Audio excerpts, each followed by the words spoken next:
My name is Paul Nunesdea. I'm a certified professional facilitator from the IAF, which stands for International Association of Facilitators.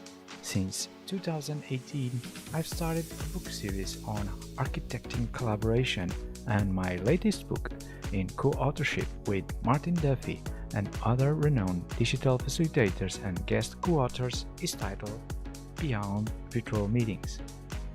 It's all about the importance of the digital tools that can extend and augment the power of you as a facilitator and a meeting host in virtual online meetings, but also on the hybrid meetings that are going to be so much needed in this post-pandemic era.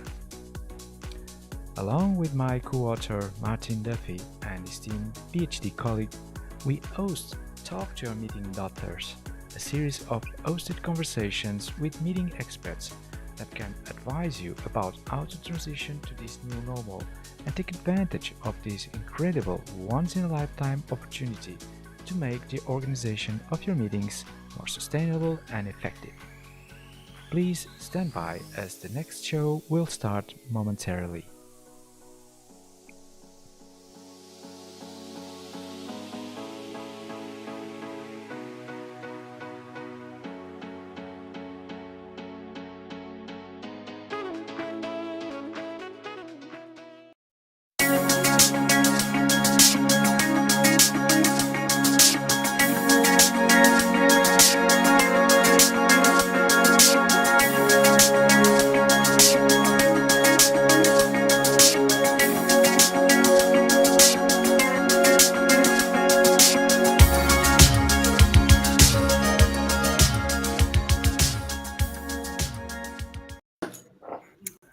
Hey, dear viewers, greetings and thank you for joining another episode of Talk to Our Meeting Doctors. We've been here for 4 years in a row. Every month or so, we are here to share with you some entertaining and in-depth conversations we host here, along with my co-host, meeting Dr. Martin Duffy. Evening, afternoon, everybody. How are you? And as well as our two guests for today, Martin, you have to remind the specifics of this topic because, in broad sense, we're going to talk about the challenges of intercultural facilitation, right? Yeah, so David and Rachel, you're very welcome. It's a delight to have both of you joining us. Our conversation today, we're hoping to talk about cross-cultural environments and the challenges, opportunities, or otherwise of facilitation in those environments. Both of you are in some way expats living and working in a different environment culturally to where both of you have come from. And we thought with your life experiences, it would be ideal conversations on this particular topic. Yes, absolutely. Just as a little bit of a background, because I'm sure, Martin, we're going to fire our usual starting question. But David Bishop, an Irish facilitator currently servicing his customers in France. Rachel Malek, Canadian facilitator, actually servicing customers in Italy. So they're vivid examples of the challenges facilitators face when they had to deliver services in a different culture rather than the culture they were from. And so these subtleties we're going to learn a lot today, I'm sure, because both David and Rachel are successful in their respective countries of origin, but also successful in the countries that they have adopted to be living right now. And that's amazing. Martin, over to you. Yeah, just we normally start off, guys, with just a light question, I suppose, by way of introducing yourselves to our listeners. We normally ask our guests if there's anything about yourself and know or be familiar with about yourself or your experience or your background. Not a trick question. Oh. That's a nice question. Rachel, maybe you want to go ahead there. How to stump expert facilitators. Well, I think for me, I'm gonna be bluntly personal here, because with things that I don't generally share, but that I think is relevant to the idea of cross-cultural facilitation, because it comes to my mind when we think about culture, not just moving to a new country, but also being in different subcultures.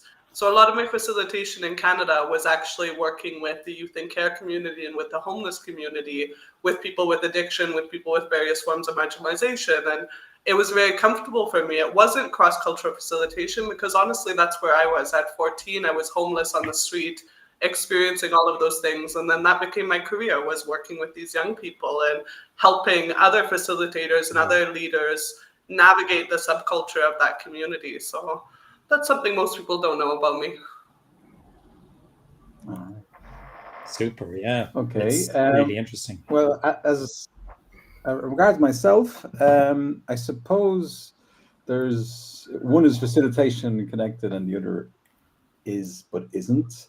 The first one that's facilitation connected is I was actually facilitating, probably like many facilitators, before I actually realized it was a profession.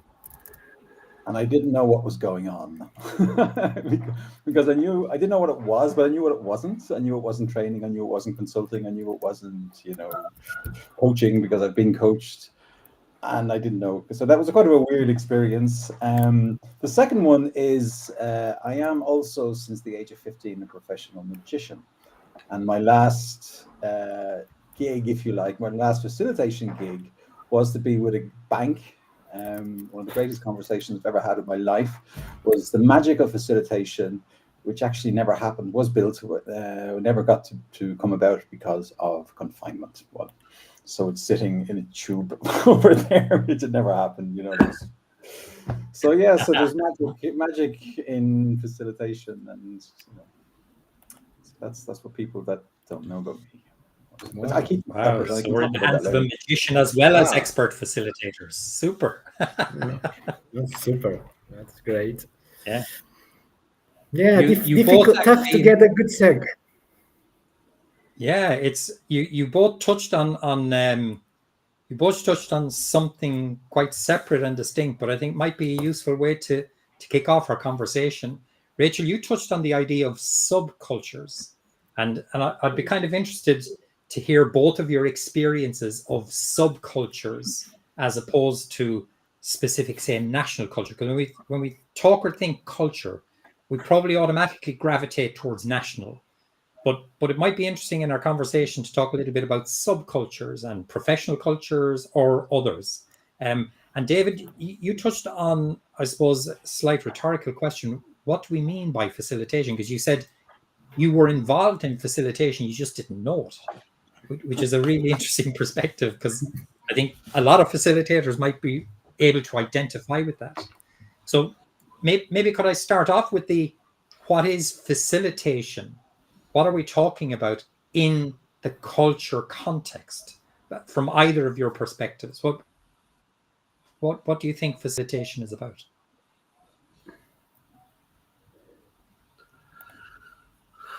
Well, I think for me, it's always been about holding space, creating a container that people can thrive in, that people can contribute their full selves in. And this is something really particular when you're bringing together people from different cultures, whether it's a subculture, a national culture, whatever form that takes.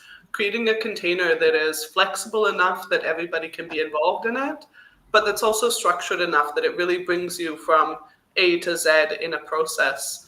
And then the other part of the facilitator is, once you've created that container, helping people navigate their way through it, right? And helping resolve the things as they come out. So I often call it participatory facilitative approaches, right? Rather than just saying facilitating, because it's about the participation and it's about a way of being together, a way of being in yourself and in the room, rather than just a tool that you use. So that's where I see it. Yeah, it's good. Yeah, just to add to that, talking about reflections on that. Talk about subcultures. I mean, I suppose what I should point out is that I started my career in France as an English language teacher. This was in 2001, and I had the most wonderful job in the world. I was literally walking around the north of France in different professional settings, medical settings, military settings, and with groups, and switching from one subculture to the next. As I said, the military have a very specific culture, the legal background of it, the medical, I was absolutely everywhere. I was an expert in domains that I knew nothing about. That's the best way to describe myself. And I had to, everybody had to get time to speak, because I was training them to speak. And when I say everybody, it could have been from the top commander of the, to the, there are no sub jobs, but, to the driver, to his driver. And, and we know in their world that they all had their place, so to speak. But frankly, I didn't care.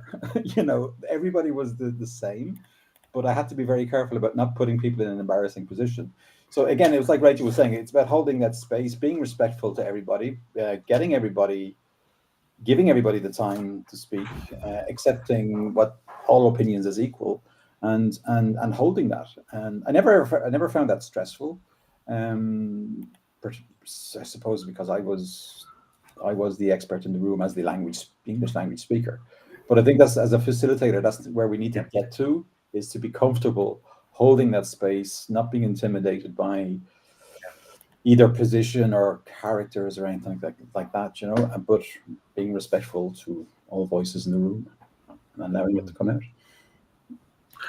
Can I just add to that too, though? Both of those points. No, if I can just add to that, like, go ahead, Rachel. About being respectful.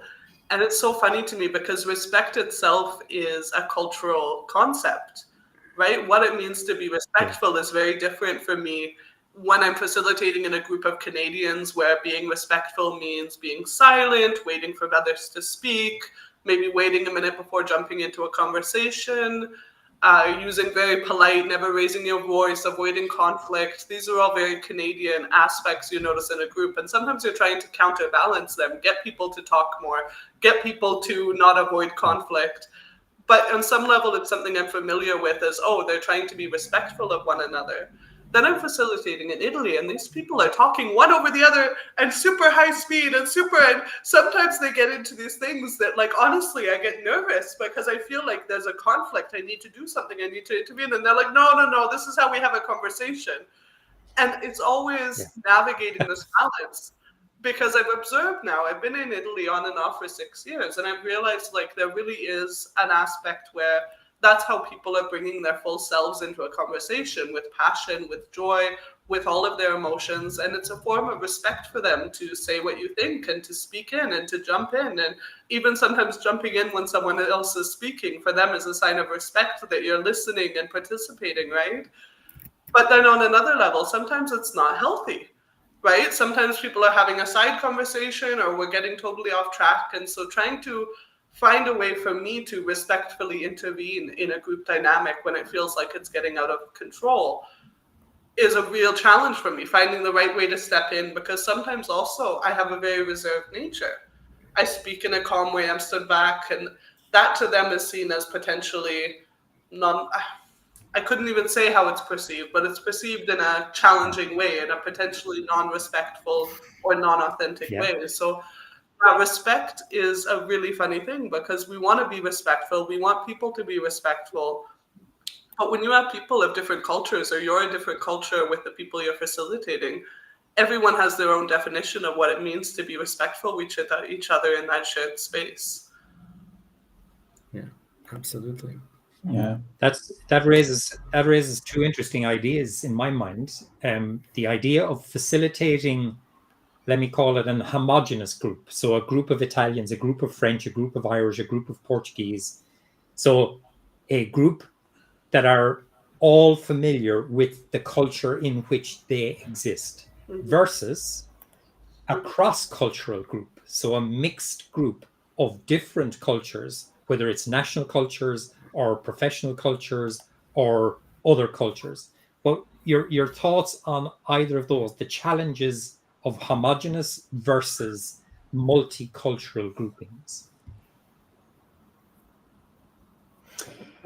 I can jump in there. I mean, one thing which is very important, you can have two cultures where you have 9 people from one culture and 1 person from another culture, and you need to know those cultures. But one thing is you really have to know is your own culture.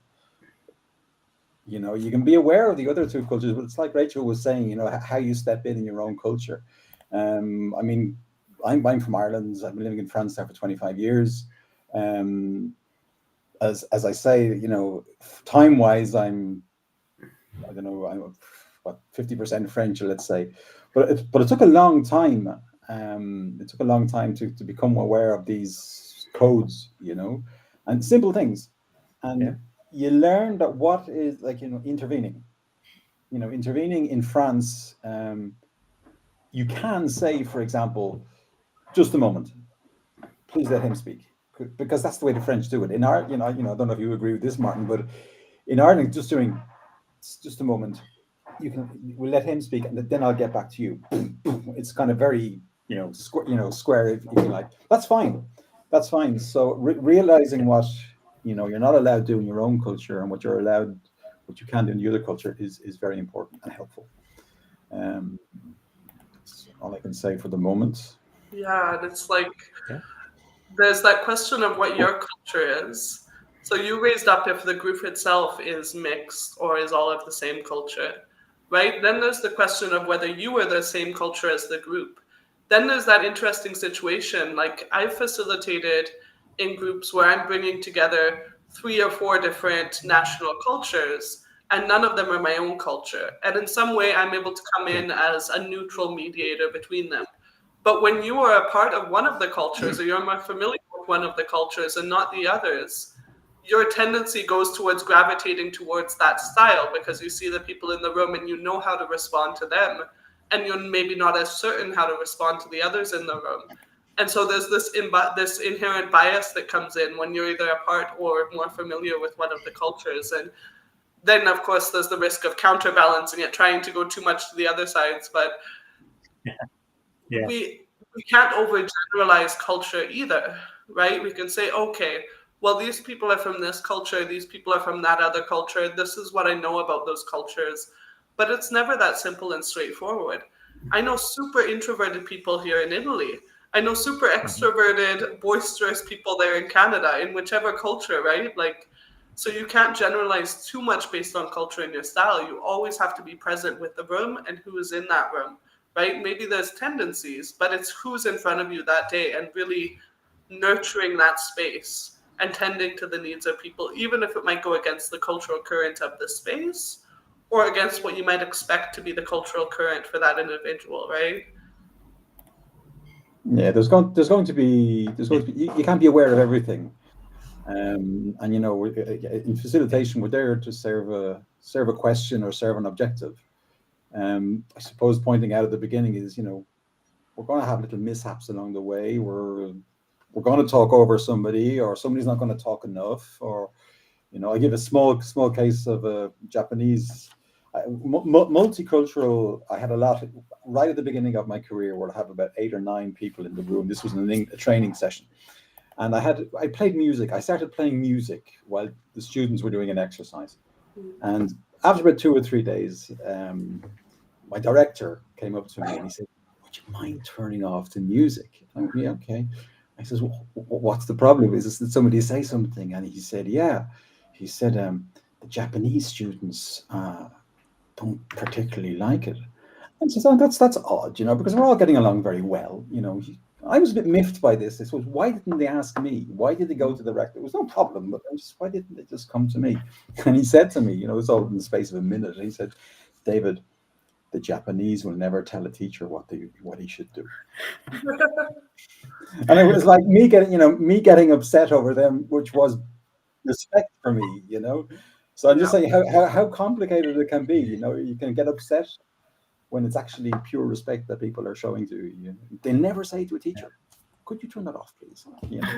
That's the sensei. The sensei is up there. Yeah, absolutely. Yeah, you're the master, so to speak. Yeah. It sounds from what you said, it's very complex. You've raised more challenges in my mind for the facilitator than for the participants. Would that be a fair comment if we're dealing in a multicultural environment?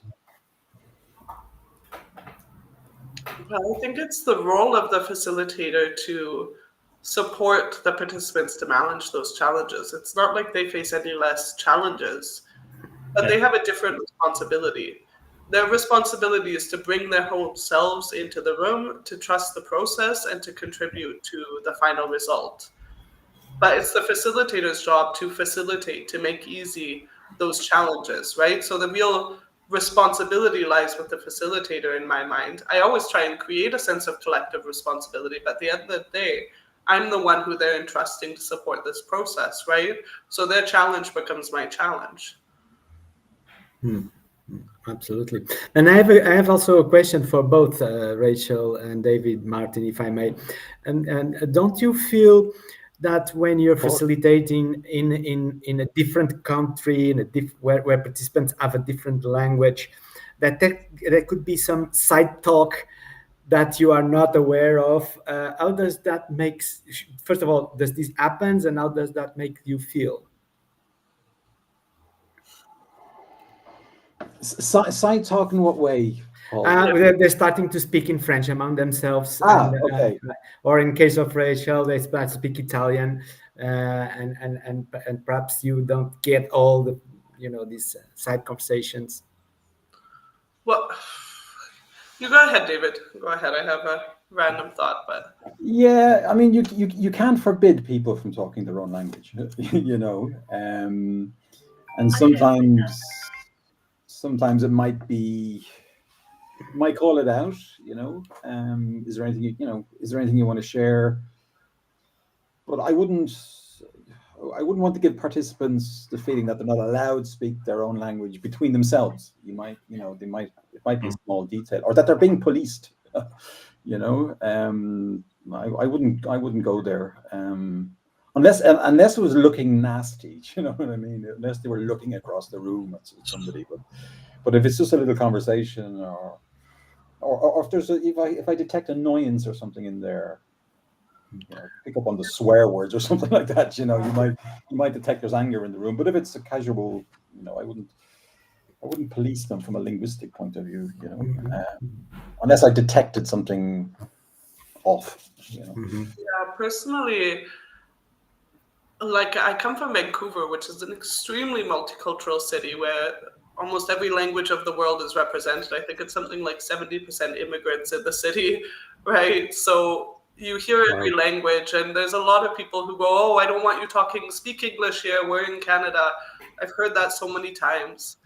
And I grew up with this very deep sense of, I'm just going to assume the best.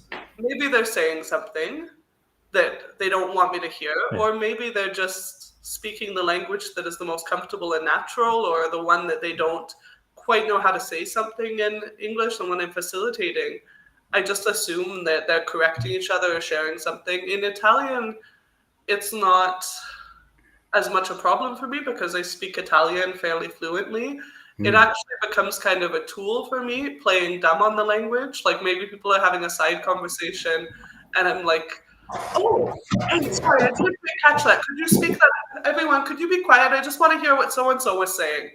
And suddenly, and I've played it in a very sweet way that, "Oh, sorry, I don't understand." And the same thing, like, sometimes Italians have had a topic to answer in 50 words when you ask them to give one word. And then if I ask them to say it more succinctly, they'll give me another 50 completely different words to say the same thing. So instead, just say, "Oh, sorry, I don't speak Italian that well. Could you please say that to me in one word so I could understand?" And so I've been able to play that a little bit. But going back to what I was saying at the beginning of my early days of facilitation, I was doing a human rights program. I was facilitating Train the Trainers in a youth custody center. And we had trained the guards to facilitate, the guards alongside social workers, alongside a few other people from the community, to facilitate these workshops on children's rights with the youth in custody. And a couple of the kids were Arabic. They were speaking Arabic to one another. And I'd already seen them in another workshop I was facilitating. And I understood one of them had a little bit of difficulty understanding the language and the other one was translating for them. But the person who was facilitating, who we just trained, said, "No, you're here, you need to speak English here." Yeah. And I stepped in and took over the workshop at that point. I was not letting this perfect continue. And I handed them the book on human rights that we were supposed to be teaching that says you have the right to speak your own language and community of people in your culture. Yeah. I reported them to the director, but I just couldn't believe that you would assume the worst of your participants. Why not just assume the best until proven otherwise? Maybe you want to bring them into the conversation if they're getting distracted, but assume the best and approach it in a friendly and kind way, not in a I need to stop this behavior way. Approach it like you would anyone having a side conversation at the thing, in a gentle and kind way, right? Yeah, absolutely. That's right. I saw a movie yesterday. I'm not sure if you have seen it. It's called Caught Stealing.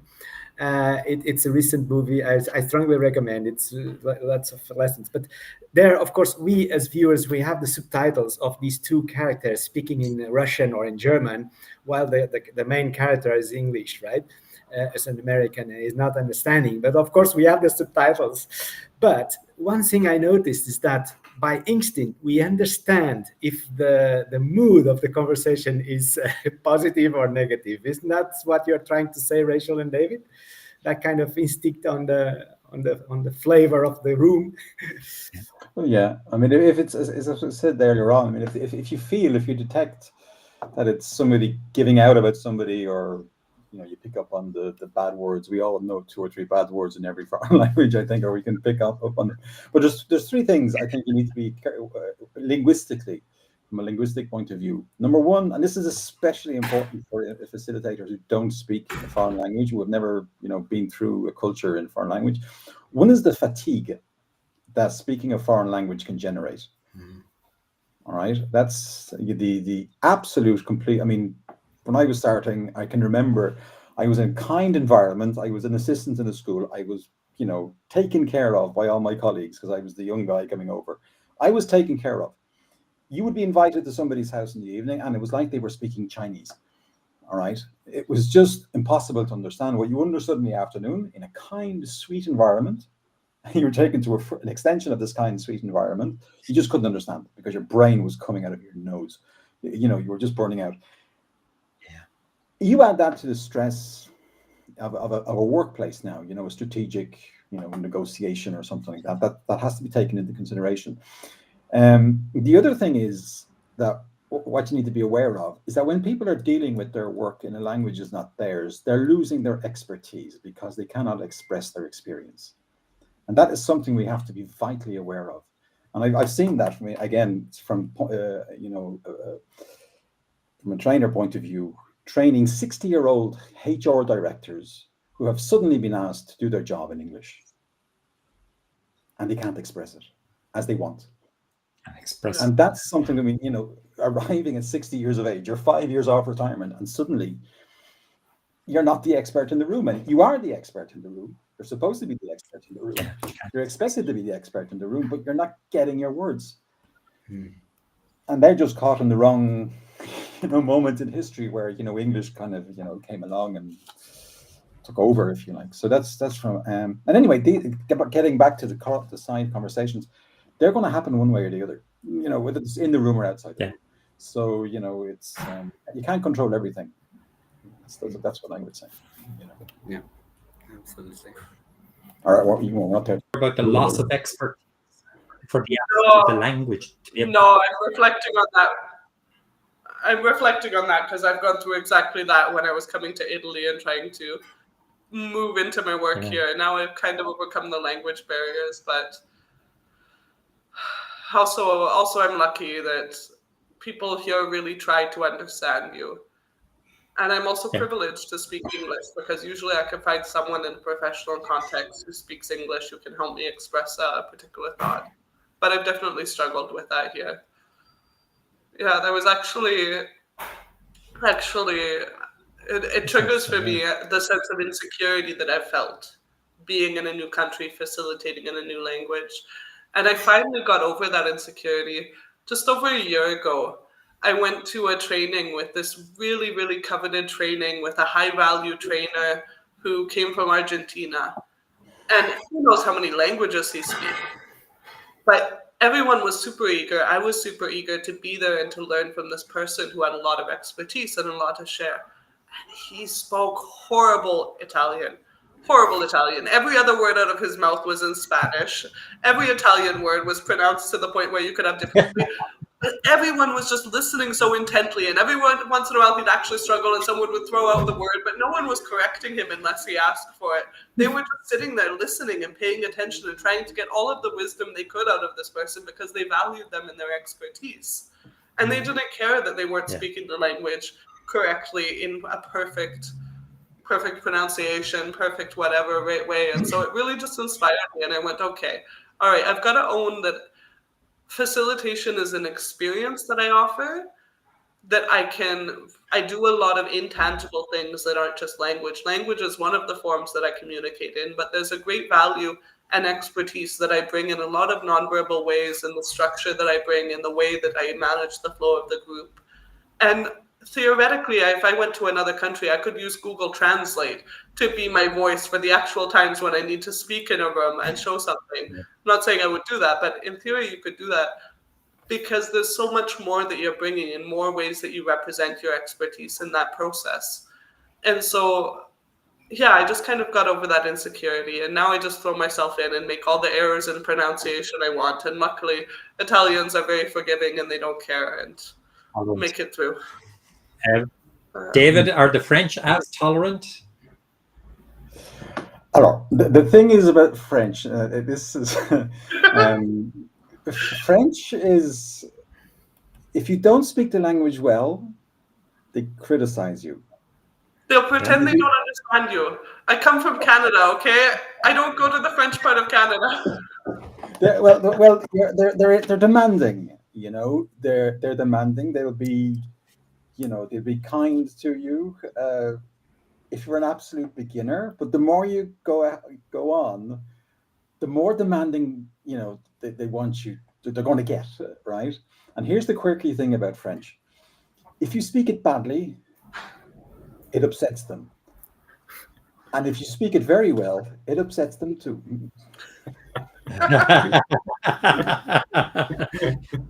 You're one of us, but you're not one of us. Yeah, get down. I give you a simple example. We've all been there. We all know this. You know this. Nous allons. We are going, right? And I came over here. I did 3 years of French in university. You don't have to do 3 years of French. You don't know. Nous allons is we are going. Somebody said to me, says, "What are you doing this weekend?" With my girlfriend at the time, I said, "Nous allons au cinéma." And somebody said to me, "Vous allez au cinéma?" And I went, "What's going on? Why are you reacting like that?" "Well, nous allons au cinéma." And I'm like, "Hang on, I just spent 5 years in secondary school, 3 years, learning nous allons au cinéma." No. Don't say it that way. Say, "On va au cinéma." All right, okay, on va au cinéma. So it's just, you're not supposed to speak it too well. And the thing is, if you write on va au cinéma, well, you can't write it because you don't write on va. So it's kind of, it's kind of complicated sometimes. It's the vernacular versus. Yeah, it's calm down, basically. So your 3 points, David, the 3 points that you raised there: fatigue, the idea of loss of expertise because of the limitation of language, and the concept of workplace stress. As they apply, as I understood it, David, you kind of refer to those more from the facilitator's point of view, but from the participant's point of view. What's your respective experiences of that? Does the room get more tired, less attentive, less tolerant, less patient because of those cultural and language issues or challenges? And if they do we as facilitators need to come? Yes, I would say, yeah. So, I mean, originally I was thinking from the participants' point of view. I mean, because that's, again, from training, that's where I came into facilitation from, was sitting in front of these people and kind of being so happy I wasn't in their shoes, and realizing that, I could be in the room with you. And this was my segue into facilitation. I said, I should be in the room with these people, because these people were, learning taking what, an hour, 2 hours a week with me for 10 weeks or something like that, and then getting on a plane and heading to Russia to to negotiate multi-million-dollar contracts, which is like, if I did that, I'd probably have a heart attack or something like that, So I mean, I've worked with some very strong, brave people along the way, So I'm saying to myself, well, I should be in the room with them, but what would I do? But it definitely, and this is the particularity. Well, in the early beginnings, I was never in the room, so I could never see the impact of my work.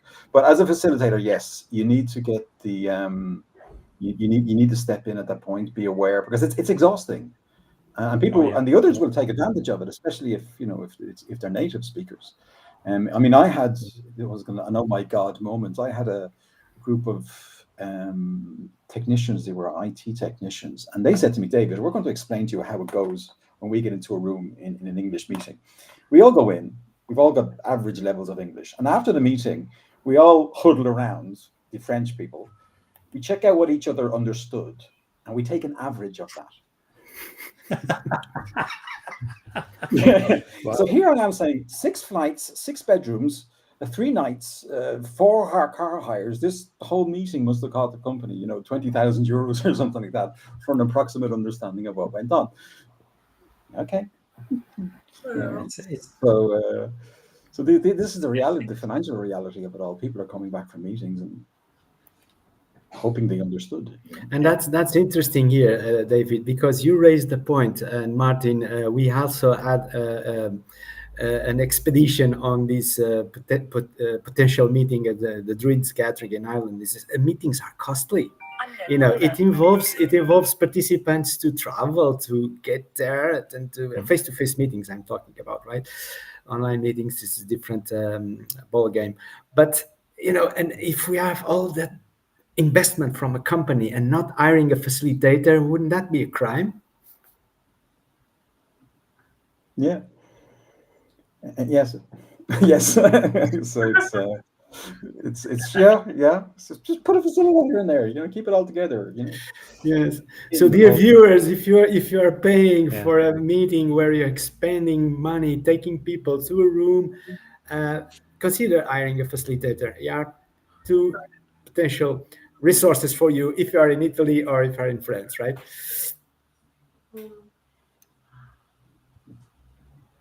Rachel, any thoughts on those 3 points that David brought up previously from the facilitator perspective or the participant perspective?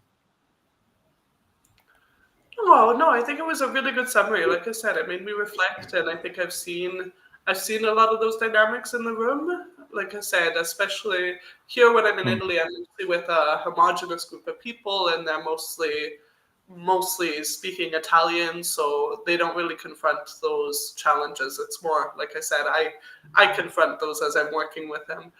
But when I'm working with more mixed groups on the international level, or when I was in Canada, I definitely noticed that burnout feeling, or the aspect of people being reserved and not wanting to let you see how much they're struggling with the language. Maybe they can smile and nod and go along with it, and you really have to be mindful of, okay, let me understand how this person's actually engaging, or you see them getting tired, or you see them getting withdrawn. So I think that was a really good summary that you gave, David. I'm going to keep it in mind for future work. Yeah, for sure. Yeah. Then you get into spokespeople as well. Go ahead. Sorry, David. Go ahead. We're on it. There's a delay on our line. You have the notion of spokespeople. If people might talk in small groups, they might be naturally shy, irrespective of their level of English. And they might not talk in front of 12 or 25 people or something like that because of whatever reason. But putting them into small rooms, small groups, and then having a spokesperson, represent them. That's, I suppose, the trap as a facilitator is be careful of getting it translating for them. That can be delicate. Don't become a filter for them. Unbeknownst to yourself, you could end up becoming a filter. Because people have a funny way of understanding languages. I mean, it's even in a family setting. Family settings where people don't understand French, they'll say, "Well, what did they say?" And you're not going to do a word for word translation. You're going to say, they don't want tea. You know what I mean? When in fact the person said, oh God, I've had 10 cups today. I don't think I should have any more because I'm never going to sleep. You're going to say they don't want tea. And then you turn around and you say to the person, they don't want tea. And the person says, well, that's not actually what they said, is it? You know, when that, you know, so I mean, and that's the danger that people facilitation setting, they might think you're filtering information or holding stuff back, you know. So, and that's not where we want to be as facilitators, you know. Yeah. There's a final thought, guys, and it goes back. Actually, it goes right back to one of your original observations, Rachel, which is around the idea of subcultures. But the idea of having a group that you're facilitating of mixed professional cultures. So, you know, the room that happens to have doctors, lawyers, and pilots. I'll pick on my own past profession. So we've got a room of these mixed professional cultures. Does that shift the dynamic significantly relative to the language-based culture phenomenons that we've largely talked about? Or are the underlying issues largely the same, whether it's language or professional culture or national culture? That's the differentiators. Honestly, on some level, I think that the challenges could be even bigger when you're dealing with subcultures. I think sometimes subcultures have a lot of common threads. Like if you put together a lawyer from England, from Canada, from Mexico, and from Italy, I think there would be some similar subculture between them around the legal profession, right? Yeah. So I think that these differences come out almost more strongly in the things we choose to devote ourselves in, the communities we choose to be a part of, member of, or that we actively take a role, because it's more deeply tied into our conscious identity. Whereas until I left Canada, it was never a part of my conscious identity that I'm a Canadian. No, I am all of these other things that make up my identity, until you're confronted with someone who is not. Whereas when you're part of a subculture, you're confronted every day with the fact that you're part of a culture that is different from everyone else around you. So it becomes much more deeply ingrained, and you have to do a lot of more deep work to help people come out of the normative beliefs they have about whether their own culture, their own subculture is the right way of doing something, or is judged, or whatever status they feel around that, right? So for me, it's even more profound when you're dealing with subcultures than a nation or a language. Yeah, it's really interesting. Yeah, David, your experience on that, if you had that type of experience? Yeah, I mean, I think one of the advantages we have as facilitators is not being part of the culture that's in the room. We're coming in from the outside, and you know, we have a culture within the profession. I'll take the army because that was the one that used to jump out at me. You know, where you'd have Mr. Commandant coming in and big hat and the whole thing, and I'm saying like, how am I going to handle this? You know, because he's a commandant, he's not a commandant, and it suddenly hit me. I don't have to be worried by that. I don't have to be worried by their position. That's there. I am not his employee. I am not his cadet. I am not his commandant. So, you know, I'd be respectful. Yeah. That's not something I have to worry about. If my job is, if the commandant speaks over the cadet, my job is to say to the commandant, please let him speak, you know, and I can do that because I am not his, you know, employee, or I'm not his subordinate. I am not. And that's one advantage of facilitators. I had a client one day, he said to me, God, David, you ask some quirky questions, he said, but please do keep doing it, because nobody in this factory will ask me those questions. Yeah. And I have to answer. You know, I have to think about the answer. You know, so there's nobody I think he said would dare answer me those questions. You know, and you know, it forces me to think. You know, and you know, it was basically the situation was they were taking water out of a product, and it was going back in later on. And I said, please explain to me why you don't leave the water in, rather than take it out to put it back in. It was a silly question. I knew it was a silly question, but I don't know. I don't know. Yeah, that's why I'm asking. And he said, God, just keep asking, because, you know, it forces me to answer, you know. So, ignorance is bliss sometimes. So, Mhm. so Well, conscious of time, I think I'm we have to mindful, wrap Paul, up. of our Yeah. time. We have to guillotine. Shall I do a round robin quick summary of where I think our conversation took us? Looking forward to that. I suppose we started with our usual question to both of you to just share something that people would not generally be familiar with. Actually, both of you very neatly segued from your personal experience into our thematic area for discussion. Rachel, you took us into the idea of subcultures, and you just raised that as a potential topic. And David, you brought us into the idea of facilitation, that in your own experience you were involved in it and didn't even realize that you were involved in it until you realized it. That brought up, just under facilitation, the idea of creating and holding space, enabling people to engage, to thrive, to contribute, and so on. But then each of you, in slightly different ways, brought us into the idea that as the facilitator, we have to be mindful of and respectful of the different cultures. Largely, our conversation, for most of it, took us down the road of language-based culture, which is nationally oriented. And we talked about the possibility of inherent biases because of our own personal background as the facilitator. So if we're in a multilingual group, that we naturally gravitate to the nuances or to the language-based nuance, language that is native to us. And that's a cautionary tale for us as facilitators. Equally, though, the idea of trying to enable participants to engage in a multilingual stroke multicultural environment, David, you brought us to 3 key challenges that we should all actually be very mindful of. The idea of participant and facilitator fatigue when we're dealing in the multicultural, multilingual space. The idea of workplace stress. So the very fact that we're engaging through multi-language in itself creates additional work. It becomes tiring or fatiguing, but it can become stressful on the participants, and that we have to bear that in mind. And a key point, which I'd never really thought about before, but I think is really insightful, David, which you raised, and Rachel, you acknowledged and said, I'm going to hold on to that for a bit, is this idea of the loss of expertise by not having enough language to express the expertise. So you haven't lost it, you just aren't able to express it. And that can become really challenging for high functioning experts in their areas.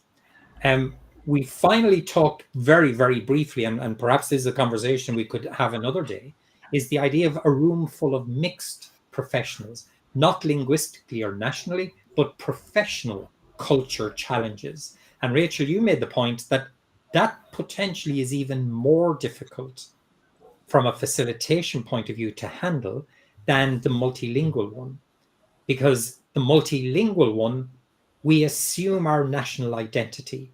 We don't even have to think about it. It's just there. And our language identity is just there.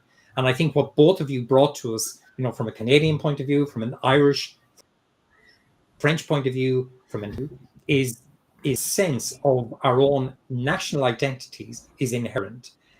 But when we become professionals in a particular discipline, now when we mix those, it might raise even more challenges unseen or unthought of from a facilitation point of view to bring multi-professionals together within the same facilitated space. I hope that does some justice to some of the key points that both of you shared with us over the last 40 odd minutes. Yeah, thank you so much, Martin, for the summary. Rachel, David, any golden nuggets from these, any takeaways from this conversation you want to share before we close the mic? Experience with both of you, with all 3 of you. It's been a beautiful experience, and definitely have some takeaways I'll be taking home from that. So I really appreciate that. Thank you. Yeah, same here. Thank you. And Same. with you, Rachel. Thanks a million. David, Rachel, it was really a pleasure to host you here, and I mean, my admiration for you was already this way. It increased to this level after this conversation. You are very brave. Keep up doing the great work you do. Martin, thank you so much for this summary, and well, we'll see each other in a month in the next episode. It's going to be the 55. Thank you, everybody, for joining, and thank you for watching. And we are here for you. And obviously, if you need some assistance in facilitation, please reach out to our guests. They are here to serve you in the respective countries. Absolutely. Thanks a million, Rachel. Thanks, David. Thanks, everybody. Really enjoyed the conversation. Bye-bye. Bye.